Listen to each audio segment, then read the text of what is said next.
Good afternoon. Today is the 6th of September and it's time for yet another not particularly interesting, very vague and probably quite boring vlog.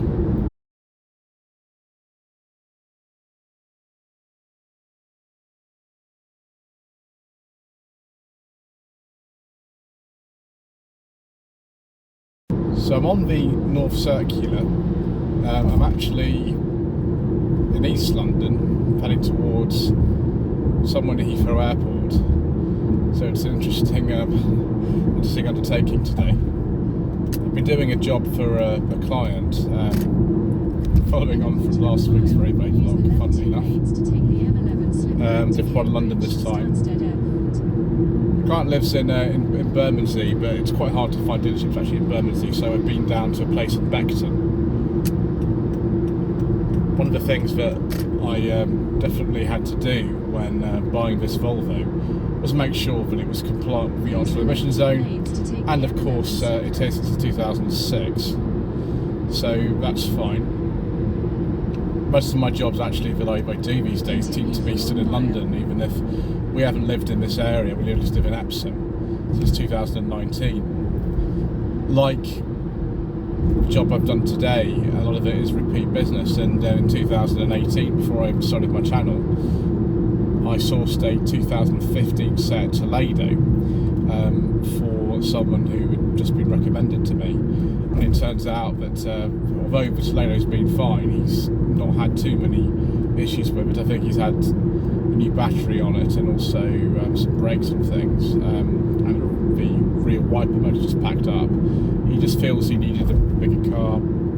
He's got one child already, which he didn't have actually when he bought Toledo, and he just found out that another one's on the way, so he wants something a bit bigger. The make of car I used to source back in 2018 very often was Seat. So I had a Seat Toledo, the first car ever to appear on the channel in September 2018. The channel's just coming up at the time of recording for its 6th anniversary. Was a 2017 Seat Toledo that I owned at the time. I think that is one of the only facelifted Mark IV Toledo reviews actually out there in this country.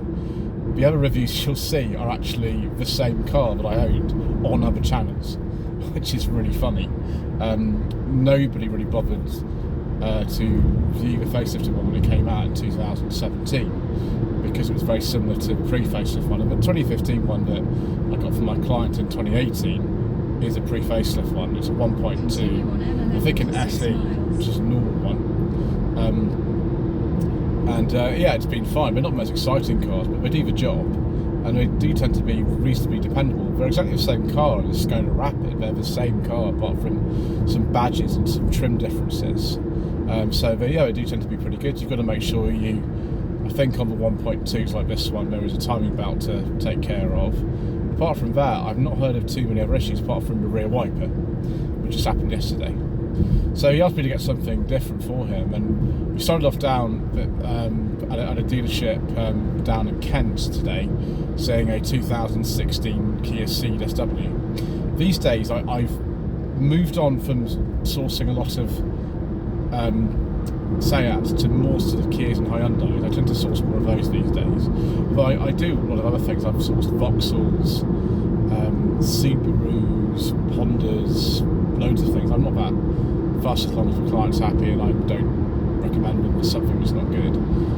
And to be honest, a very sort of old-fashioned way of dealing with us actually today with this Kia Ceed. An older gentleman who was a sales consultant, and it was kind of nice to be dealt with in a very sort of old-fashioned way. And there's nothing wrong with that. It's an old-fashioned kind of manners and just the way that it's sort of done. It was nice. I like that very much. I had no problems with the place we were. Gave a good price for part exchange, and the car was quite well presented. The reversing camera wasn't working on it. It was quite a high spec, a free trim Kia CLXIII with the 1 litre 3-cylinder turbo engine and a 6-speed manual, which is a good specification. They're pretty good cars, those, to be honest. I think if you'd just seen that, you would have been very happy to buy it. So yeah, the only issues on it were a bit of bodywork, which I could see had been sort of touched in, and reversing camera didn't work. Apart from that, it was fine. And it drives the same way Kias do. Sometimes the controls are a little bit on the jerky side, and sometimes the steering's a bit on the light side. But he quite liked the light steering, so that was fine. So then we moved on to the next place we've just been to, which is Beckton. They had two Leon STs for sale, one a 2018 and one a 2016. Now you would have thought that the 2018 would be the better one. That was more expensive actually, but it wasn't as simple as that, because the 18 was lower mileage, very average, about 55,000, but it was only a 1.2 110 horsepower SC technology, so reasonably basic specification. No heated seats or climate control or reversing camera or anything like that. It had parking sensors and a nice touchscreen, but my biggest sort of problem with the way Seat used to do things is that they used to leave a lot of the nice things on the options list. So this car had full Android Auto and Apple CarPlay, but it wasn't activated. You had to get a key from the Seat dealer to turn it on. And so I obviously checked, and it wasn't activated, which is a little bit of me. Yeah, the car was fine. It's just someone had obviously been driving out floor mats and maybe wearing some heels in or something like that, and they'd worn through the carpet, which is quite common actually on a lot of cars. I've seen it on like two-year-old cars where the car's not had a proper heel pad underneath the pedals. The heel that the driver's walking through. And that's a bit of a pain to actually replace that. So fortunately, this car you can put some mats in. Just want to be driving out mats, which is why I always like having floor mats in cars, so it doesn't happen. So yeah, the first one was 1.2 2018. It was fine, apart from that cosmetic issue. It drove fine. You know, Seats, Skodas, and Volkswagens and Audis all have a very similar feel to them. That's no surprise, because a lot of the technology is shared. The camber interval on those, I think, for 1.2 engines is about 6 years and I think 60,000 miles, whichever comes first. Now, a lot of the time with Volkswagens and Audis and Seats and Skodas at the time, they set on long life servicing, which is a bit of a joke really, but you know, this one just looked like it was normal. So that was the only thing I just questioned whether the camber needed to do. It was just about due at that point. The history was a bit lacking on it for some reason. There were only a couple of services recorded. I think the car had a replacement service book at some stage, so there was hardly anything in there, which was a shame. So then we went to see the slightly cheaper one, the same dealership. They went and got it for us, and it was a 2016 Leon ST 1.4 Eco TSI, they call them, FR. And the Eco TSI is a very interesting sort of engine. It has a two-cylinder mode. When you are on the very like throttle input and you're on a motor or something, the car will run in two-cylinder mode, which is good. You know, it saves a lot of fuel. I've been in one of those when it's been doing 75 miles per gallon with the automatic gearbox. In fact, there's actually a review of that very car on the channel. I drove it on Tree Jacket Reviews in 2019. It was an automatic version, this was a manual, and I sourced that car for a client actually a few weeks before we did the review. It's funny to be back in the same position 5 years later, and this time it's a red one and it's a manual rather than a grey automatic one, but pretty much the same car. Very, very similar. And it was just interesting to see my client first of all drive Kia, I think it was fine, but drive the Leon ST and think it was better, and then drive the red Leon ST with 1.4 engine, which has 40 more horsepower, and just enjoy it a lot better. For whatever reason, and I'm not quite sure why, the facelifted car, 2018, had an electronic handbrake, and a pre-facelift one didn't, even if it was the fancier sort of FR specification as opposed to the SE technology. And he sort of said actually that his lady wife wouldn't have particularly liked having an electronic handbrake. You know, I don't like them very much at all. I suspect many of you don't like electronic handbrakes, regardless if you're driving an automatic or manual. Obviously on a manual it's far causing a 1-minute delay.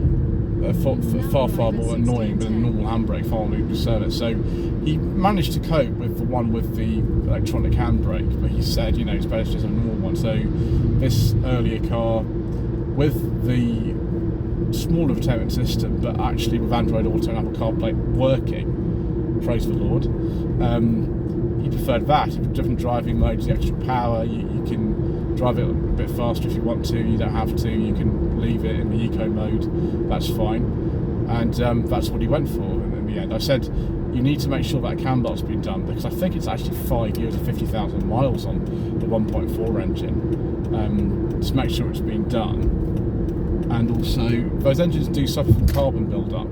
I have checked this with Mr. Coleman, rubbish mechanic, and he said, yeah, there is propensity for those to develop carbon build-up. So, you know, it's not remotely kind of a bad idea just to, you know, ask for it to be decoked or whatever at some point. Just make sure that's been done. If you want your client to have the car a long time, which I think he will be. He had his last one 6 years. You know, he's not the sort of person who changes for reasons of fashion or anything like that. It's literally just because he's got a second child on the way, and he needed a bit more space, which on the Leon STs they have an adjustable boot floor and you can free up a lot more space. So he got a tape measure out and measured it, and that was fine. So I think that's it. I've left him to sort of tidy things up. I have to you know, make my way somewhere else now, to the other side of London, to go and do something else. But I'm pretty confident he can work things out for himself. Normally I'd stay with him just to make sure everything's okay, and he does his insurance, and he you know, gets sort of tax out in the V5 and everything. But that looks okay to me. So I think I trust him. He's old enough to be able to know what to do. Some people need every stage of the process explained to them. And you know, they're not comfortable with being left to do anything, whereas, you know, some of them they're fine. I don't need to worry about it. And I thought with this one it was fine. But there we go. Yes, another job done. Another Seat, just like I used to do back in the early days. Another car, but I've already filmed the channel. Sometimes the reviews are actually useful for my own clients, because they can see what the cars are like before they actually take a look at them. And in this instance, it was a good one, because, you know, his lady wife wasn't able to come today, and so she's been able to see basically what is the same car on a video. That's one of the reasons I sort of have a channel, actually, was to do things like that. But I hope that was interesting for you. Let me know in the comment section below if you want me to do more of these as I get more jobs coming in, because this is actually what I do, as opposed to making slightly terrible YouTube videos. Thank you again to all channel members, thank you to subscribers, and please don't forget to like this video, leave a comment below, and we shall see you again very soon for some more, I don't know, surprisingly coherent videos.